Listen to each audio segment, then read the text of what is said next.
Welcome to the Angus Report, a news program for cattle producers. From American Angus Association headquarters in St. Joseph, Missouri, we bring you the week's top headlines, including suggestions for keeping cows in top condition despite the cold. We recap the cattle industry's annual convention and NCBA trade show in Tampa.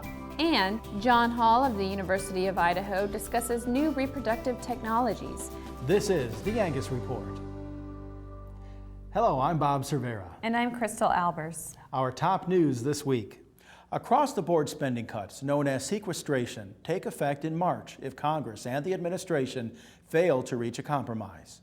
Farm program spending would be reduced, and USDA could cut almost $2.5 billion during the last half of the fiscal year if legislators fail to avoid the sequester.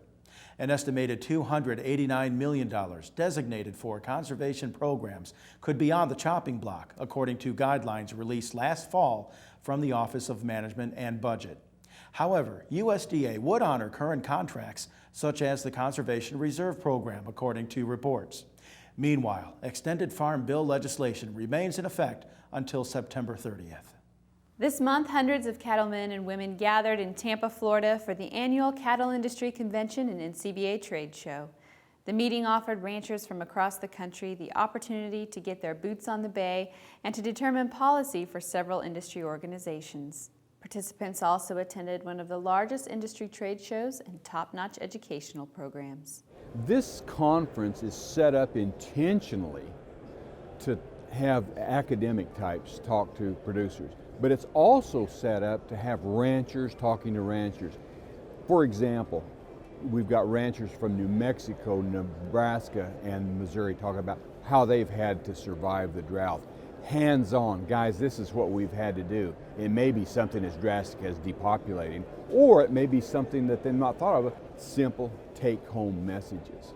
But you know, it's not all just what you can take home. One of the areas that we really want them to listen to is Dr. Lowell Catlett. What is the future of agriculture in this country? We'll continue to report on the Cattle Industry Annual Convention in upcoming episodes. Cold weather and strong winds in many parts of the country have farmers taking extra steps to protect their cattle. Here, industry experts offer tips to keep animals comfortable in the elements. The big thing this winter that may be unique from other winters is we're following the drought of 2012, and we're dealing with some feedstuffs that may be lower in quality than normal and maybe don't provide quite the energy and the protein that we would provide with our normal hay from a normal year. And so it's just important to make sure that we're providing enough energy and enough protein to keep them healthy and let them maintain their body temp and maintain body condition. You know, the other thing, some cows may have come into this winter a little thinner than usual just because of the drought and the short grass and stuff. And if they lack that fat cover, they're going to be a little more sensitive to the cold temperatures.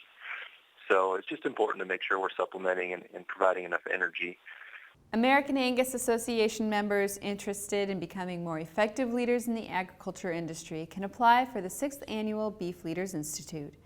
The program brings 20 Angus producers together in St. Joseph, Missouri to learn about all segments of the beef business while meeting fellow cattlemen from across the country.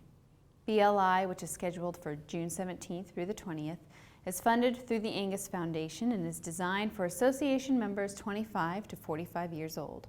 Visit angus.org for more information on BLI or to download an application, which is due March 1st. When the Angus Report returns, Paige Wallace reports on the main ingredient for tender, flavorful beef. And John Hall of the University of Idaho reports on some of the latest advancements in sex semen technology. Visit angus.org to continue watching this episode of the Angus Report. The Angus Report is brought to you by Merck Animal Health. Why not prevent respiratory disease before it steals from your bottom line? Vista Once protects your calves with the most complete respiratory disease coverage available. And Vision Blackleg vaccines can add 14 pounds per calf at weaning. Contact your veterinarian or animal health supplier today.